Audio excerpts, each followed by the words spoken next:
Assalamualaikum warahmatullahi wabarakatuh. Alhamdulillahi rabbil alamin, alladzi arsala rasulahu bil huda wa dinil haqq liyuzhirahu 'alad dini kullihi wa kafa billahi shahida.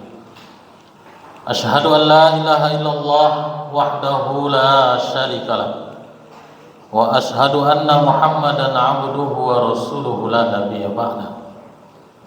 Allahumma salli wa sallim ala sayyidina Muhammad wa ala alihi wa ashabihi ajma'in. Usikum bi nafsi bi taqwallah faqad fazal muttaqun. Qala Allah ta'ala fil Qur'anil Karim, a'udzu billahi minasy syaithanir rajim. Ya ayyuhallazina amanu taqullaha haqqa tuqatih wa la tamutunna illa wa antum muslimun. Wa qala aidan fi ayatil ukhra, ya ayyuhallazina amanu dukhulu fis silmi kaffah wa la tattabi'u khutuwatis syaitan innahu lakum aduwwum mubin. Shadaqallahul azim. Ma'asyiral muslimin, jemaah Jumat yang dimuliakan Allah. Pertama sekali kita bersyukur dengan mengucapkan alhamdulillahi rabbil alamin. Pada siang hari ini tanggal 14 Rajab 1445 Hijriah bertepatan 26 Januari 2024, hari Jumat, Sayyidul Ayyam, penghulu dari segala hari. Kita masih diberikan kesempatan, kesehatan oleh Allah Subhanahu wa ta'ala untuk menjalankan kewajiban kita sebagai muslim yang baligh berakal, melaksanakan kewajiban salat fardu Jumat secara berjamaah di rumah Allah yang kita muliakan ini.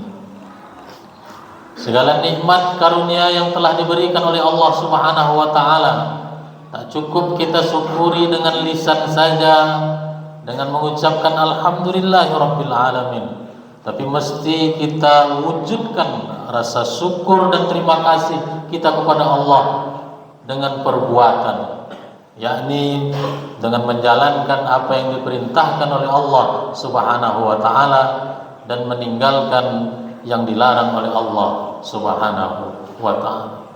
Salawat teriring salam kita hadiahkan kepada junjungan kita Nabi besar Muhammad sallallahu alaihi wasallam.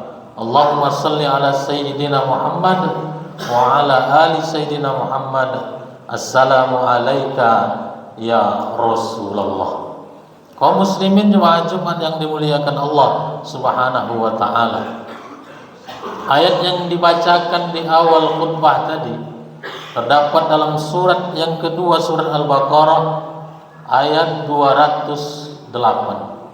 Allah Subhanahu wa ta'ala berfirman, ya ayyuhallazina amanu, hai orang-orang yang beriman, udkhulu fis silmi kaffah, masuklah ke dalam Islam secara menyeluruh, secara sempurna, secara kafah. Ini menunjukkan bahwa kita yang mengaku orang Islam dan mengaku beriman kepada Allah Subhanahu wa ta'ala mendapat perintah dari Allah agar masuk ke dalam Islam secara menyeluruh. Tak ada agama lain yang mengatur tata cara masuk ke dalam masjid sampai masuk ke dalam WC. Hanya agama Islam yang mengatur langkah kaki berikut dengan doa yang mesti dibaca ketika masuk keluar masjid sampai masuk dan keluar kamar mandi. Hanya agama Islam yang mengatur bagaimana tata cara berumah tangga. Hari ini ada orang yang tinggal bersama laki-laki dan perempuan, kemudian dia melakukan hubungan intim, kemudian hamil, lahir anak. Di sebelahnya ada orang Islam yang beriman, dia mengikuti aturan-aturan syariat yang diturunkan kepada Nabi Muhammad sallallahu alaihi wasallam. sebelum hidup bersama satu rumah, sebelum dia melakukan hubungan intim, dia melakukan proses ijab dan qabul yang diikat dengan akad nikah. Kemudian hamil, mengandung, punya anak, sama-sama punya anak, sama-sama diberikan nikmat oleh Allah Subhanahu wa taala atas rasa kasih sayang Allah Subhanahu wa taala. Tapi statusnya di mata Allah berbeda. Apa yang membuat mereka berbeda? Yang membuat berbeda itu adalah syariat aturan Allah Subhanahu wa taala. Kaum muslimin jemaah Jumat yang dimuliakan oleh Allah Subhanahu wa taala, sebagai orang Islam yang beriman kepada Allah dan beriman kepada Rasul-Nya, maka setiap hembusan tarikan nafas kita, setiap langkah kaki kita, maka kita takkan pernah luput dari aturan-aturan syariat yang telah diturunkan Allah kepada Rasulullah sallallahu alaihi wasallam, termasuk kepada kita umatnya hari ini. Maka apapun pekerjaan kita, apapun profesi kita, apapun yang akan kita lakukan, baik itu urusan kita kepada Allah, hablum minallah, terlebih-lebih lagi urusan kita kepada sesama manusia, hablum minan nas, maka mesti dipastikan itu sesuai dengan tuntunan yang dibawa oleh Rasulullah sallallahu alaihi wasallam. Al-Qur'an diturunkan oleh Allah Subhanahu wa taala kepada Nabi Muhammad sallallahu alaihi wasallam menjadi petunjuk bagi kita umatnya untuk menjalankan hidup dan kehidupan kita di dunia ini. Al-Quran menjadi sumber hukum utama dan yang pertama setelah hadis Rasulullah sallallahu alaihi wasallam untuk kita ikuti dalam semua aspek kehidupan kita. Ketika kita berurusan tentang salat, hablum minallah, maka tak boleh kita membuat gerakan dan bacaan sendiri.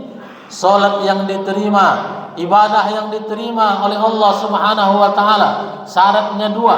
Yang pertama, mesti benar caranya sesuai yang diajarkan oleh Rasulullah sallallahu alaihi wasallam.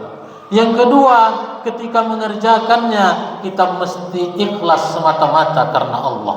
Barulah ibadah salat kita dan ibadah-ibadah kita yang lain diterima oleh Allah Subhanahu wa taala. Maka dalam hal urusan ibadah, setelah para ulama terdahulu mengerahkan seluruh kemampuan yang dia miliki, maka keluarlah yang namanya hukum fikih dari Al-Quran, dari sumber-sumber sabda Rasulullah sallallahu alaihi wasallam, dipahami oleh para ulama, oleh para fuqaha, maka keluarlah hukum-hukum yang kita kenal dengan istilah fikih. Urusan salat, urusan puasa, urusan membayar zakat, melaksanakan haji, maka itu adalah urusan ibadah kita kepada Allah. Sudah dirangkum, sudah dibukukan oleh para ulama. Kita tinggal belajar yang disebut dengan fikih ibadah. Tapi hidup kita 24 jam dalam satu hari, tidak seluruhnya kita isi dengan salat, tidak seluruhnya kita isi dengan puasa, tidak setiap waktu kita isi dengan ibadah kepada Allah Subhanahu wa taala sahaja, tapi lebih banyak waktu yang diberikan oleh Allah Subhanahu wa taala untuk kita berinteraksi dengan sesama manusia dan dengan makhluk-makhluk Allah yang lain yang ada di atas permukaan bumi ini. Bagaimana cara kita berinteraksi dengan sesama manusia? Apa saja bentuk interaksi kita?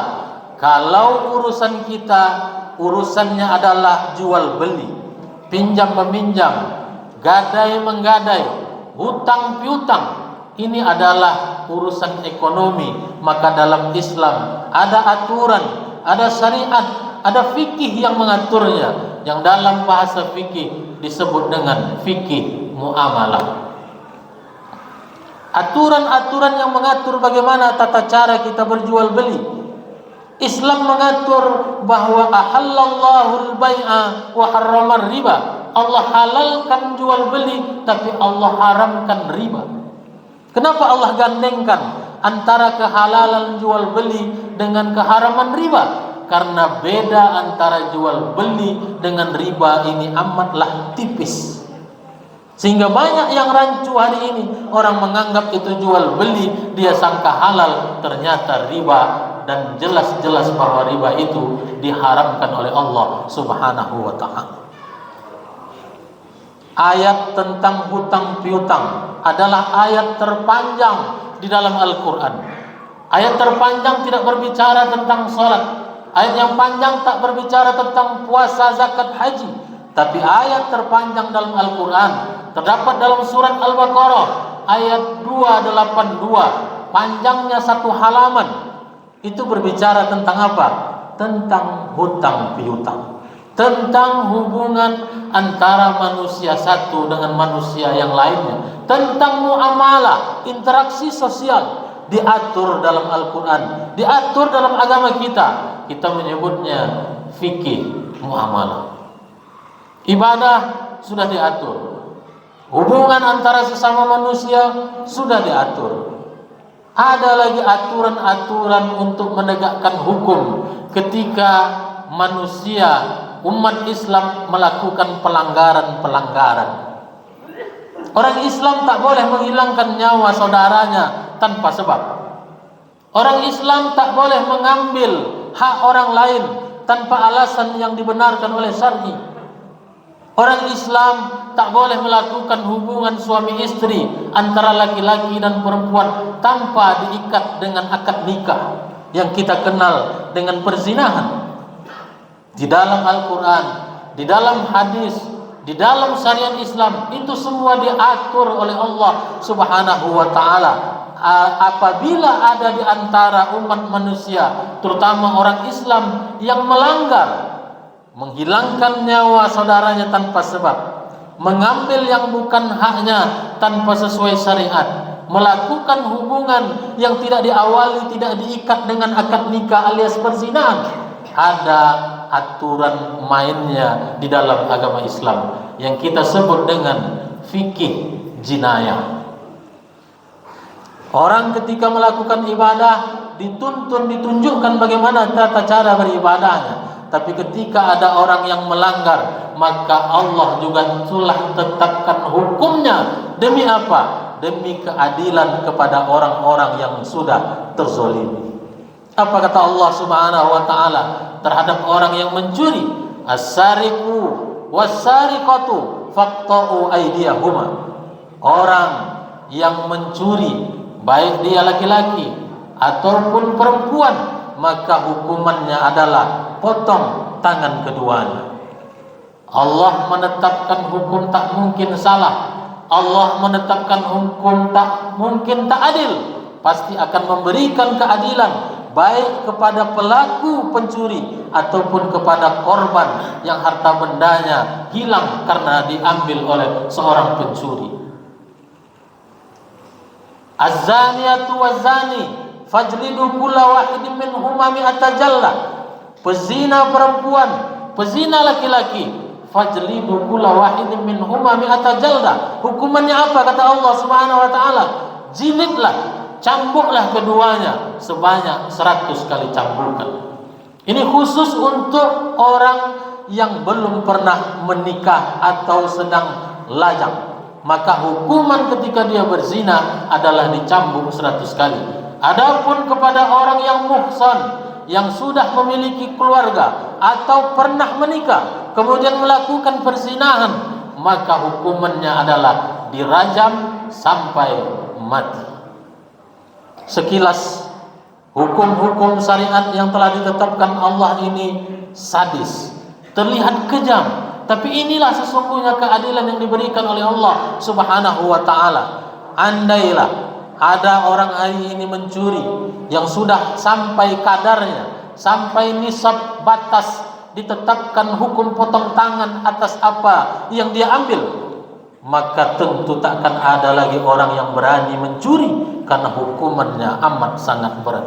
Kenapa hari ini ketika ada orang yang mengambil kotak infak masjid, kemudian kita laporkan ke aparat kepolisian, ditangkap, dipenjara, beberapa saat setelah itu keluar, tertangkap lagi. Berapa banyak kita menyaksikan di media cetak, membaca di media cetak, kita saksikan di media televisi, di media sosial, orang yang berkali-kali bolak-balik keluar masuk penjara, keluar masuk kantor polisi. Karena apa? Tak ada efek jerah. Maka untuk menegakkan aturan-aturan Allah ini, hari ini kita bisa melaksanakan ibadah solat, puasa, haji, berzakat dengan leluasa. Karena apa? Karena kita tinggal di negara kesatuan Republik Indonesia yang mendukung agama, yang mendukung pemeluk agama untuk menjalankan syariatnya masing-masing. Dan kebetulan kita di Kota Pekanbaru tinggal di daerah yang mayoritas muslim. Tapi andai kata kita ditakdirkan Allah Subhanahu wa taala tinggal di tempat-tempat yang kita di situ umat Islamnya minoritas, tak perlu kita jauh menengok ke luar negeri. Di dalam negara kesatuan Republik Indonesia, di daerah-daerah tertentu yang di situ kita minoritas, bagaimana kita lihat saudara-saudara kita dulu di Papua ketika ingin melaksanakan sholat Idul Fitri, masjidnya dibakar. Karena apa? Karena kita minoritas.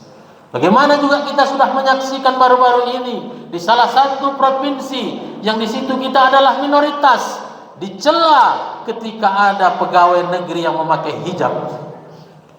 Kita di sini takkan ada yang berani mengganggu ketika kita akan melaksanakan sholat. Takkan ada yang mengganggu ketika kita melaksanakan puasa. Karena apa? Karena kita mayoritas.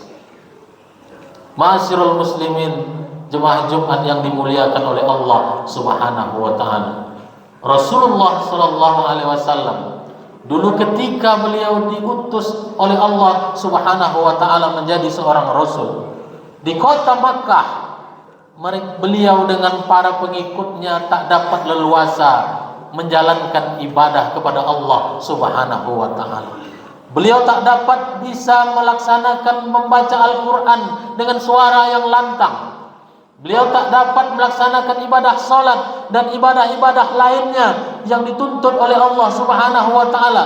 Apa yang menyebabkan beliau tak dapat leluasa, tak bebas melaksanakan itu semua? Karena di kota Mekah yang berkuasa bukan Rasulullah sallallahu alaihi wasallam. Di kota Mekah ketika itu yang berkuasa adalah kafir Quraisy. Maka tak leluasa. Karena apa? Karena kekuasaan ada pada tangan orang lain. Maka ketika itu Rasulullah sallallahu alaihi wasallam dan para sahabat diperintahkan oleh Allah Subhanahu wa taala untuk hijrah, berpindah tempat dari kota Makkah ke kota Madinah. Di Madinah tidak mayoritas muslim, tetapi orangnya lembut, orangnya terbuka, menerima Rasulullah dan rombongan di kota Madinah, bahkan mengangkat Rasulullah sallallahu alaihi wasallam sebagai pemimpin kota Madinah yang diserahkan oleh saudara-saudara kita dari kaum Ansor yang ada di kota Madinah. Setelah Rasulullah sallallahu alaihi wasallam memiliki kekuasaan di tangannya, ketika Rasulullah sallallahu alaihi wasallam menjadi pemimpin di tengah-tengah umatnya, barulah Islam leluasa untuk disebarluaskan. Barulah ibadah dapat ditegakkan dengan aman dan nyaman. Barulah membaca Al-Quran dapat dilakukan dengan suara yang keras dan terang-terangan. Apa yang menyebabkan semua ini bisa terjadi adalah kekuasaan. Tadi kita berbicara tentang ibadah, namanya fikih ibadah. Ketika kita berbicara antara interaksi sosial antara sesama manusia, namanya fikih muamalah. Ketika ada umat Islam yang melanggar, membunuh, berzina, mencuri, maka juga ada hukumannya, namanya fikih jinayah. Bagaimana urusan persoalan dengan memilih pemimpin di dalam Islam juga diatur, namanya fikih siasah.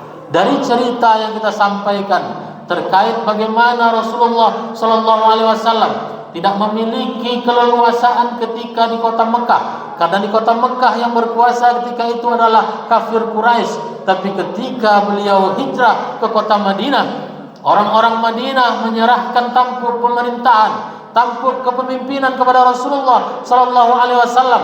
Dengan kita berkuasa, maka kita dapat menjalankan ajaran agama Islam ini secara sempurna. Kenapa ini patut kita sampaikan? Kenapa ini patut khatib sampaikan pada khutbah Jumat kali ini? Karena tak semua orang bisa datang dan mau datang ke pengajian-pengajian yang dibuat di dalam masjid. Tak semua orang yang mau memenuhi undangan ketika diberikan ta'lim, pengetahuan tentang politik di dalam Islam.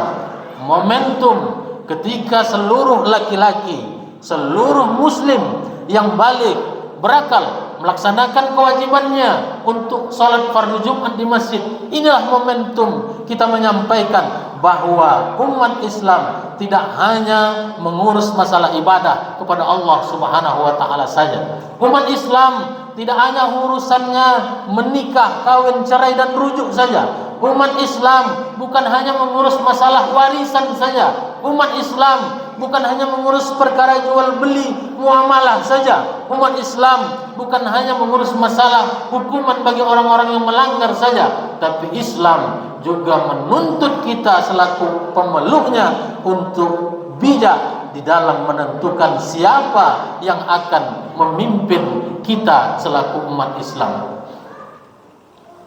Hukum-hukum Islam tidak akan mungkin tegak di negara ini kalau tidak kita perjuangkan secara konstitusional. Kita tidak ingin melakukan menegakkan syariat Islam dengan cara yang inkonstitusional, yang melawan aturan, yang melawan undang-undang. Tidak, kita ingin konstitusional. Lewat apa? Lewat perwakilan rakyat yang kita pilih tanggal 14 Februari 2014 yang akan datang. Tak mungkin akan lahir undang-undang tentang larangan zina. Tak mungkin lahir undang-undang tentang tak bolehnya mengkonsumsi narkoba. Tak mungkin lahir undang-undang tentang hukuman potong tangan bagi orang yang mencuri. Tak mungkin lahir undang-undang tentang orang yang membunuh mesti dihukum kisos. Kalau umat Islam tidak menguasai parlemen, kalau orang-orang baik yang ada di tengah-tengah umat Islam tidak kita dudukkan mereka sebagai perwakilan kita di DPR, karena kita ingin berjuang secara konstitusional. Oleh karena itu kaum muslimin, jemaah Jumat yang dimuliakan oleh Allah Subhanahu wa taala, silahkan kita khusyuk salat, silahkan kita khusyuk melaksanakan ibadah haji dan lain sebagainya. Tapi jangan sampai kita melupakan salah satu perkara yang dituntun oleh Rasulullah sallallahu alaihi wasallam, sudah dicontohkan oleh Rasulullah sallallahu alaihi wasallam, bahwa dengan kekuasaanlah agama Islam dapat disebarluaskan.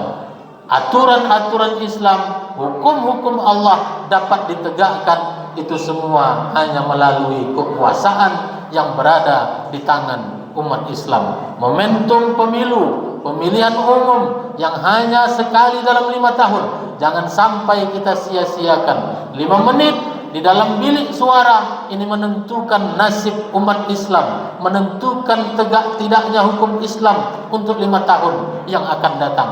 Khatib bukan jurkam, khatib bukan anggota partai, dan bukan pula caleg yang akan mengarahkan suara saudara-saudara kaum muslimin yang hadir pada hari ini untuk partai tertentu, untuk calon tertentu. Tidak, tapi khatib mengajak kita semua agar cerdas dalam memilih siapa orang yang kira-kira pantas dan layak untuk menjadi wakil kita, untuk menjadi pemimpin kita yang dapat membawa kita memeluk agama Islam secara kafah, secara sempurna, dengan nyaman dan aman, tanpa gangguan, karena sudah ditopang oleh undang-undang, oleh peraturan, oleh regulasi yang ada secara konstitusional. Mudah-mudahan khutbah yang singkat ini dapat menggugah kita semua bahwa berislam tidak hanya urusannya masuk keluar masjid, masuk keluar kantor KUA, urusan menikah, tapi seluruh aspek kehidupan kita telah diatur oleh syariat Allah Subhanahu wa taala. Fa'tabiru ya ulil absar la'allakum turhamun.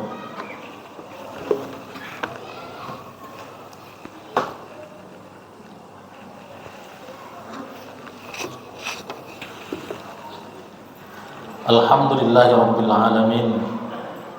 Allazi khalaqal mauta wal hayata liyabluwakum ayyukum ahsanu amala wa huwal azizul ghafur. Asyhadu an la ilaha illallah wahdahu la syarika lah wa asyhadu anna Muhammadan abduhu wa rasuluhu la nabiyya ba'da. Allahumma salli wa sallim ala sayyidina Muhammad wa ala alihi wa ashabihi ajmain. Usikum bi nafsi bi taqwallah faqad fazal muttaqun. Qala Allah Ta'ala fil Qur'anil Karim, a'udzu billahi minasy syaithanir rajim. Ya ayyuhallazina amanu taqullaha wal tanzur nafsum ma qaddamat lighad wattaqullaha innallaha khabirun bima ta'malun. Innallaha wa malaikatahu yusholluna 'alan nabi ya ayyuhallazina amanu shallu 'alaihi wa sallimu taslima.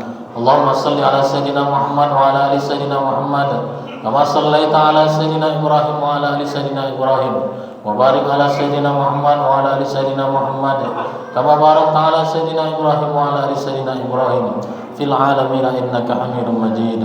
Allahumma ighfir lil muslimina wal muslimat wal mu'minina wal mu'minat al ahya'i minhum wal amwat innaka sami'un qaribun mujibud da'wat wa ya qadiyal hajat.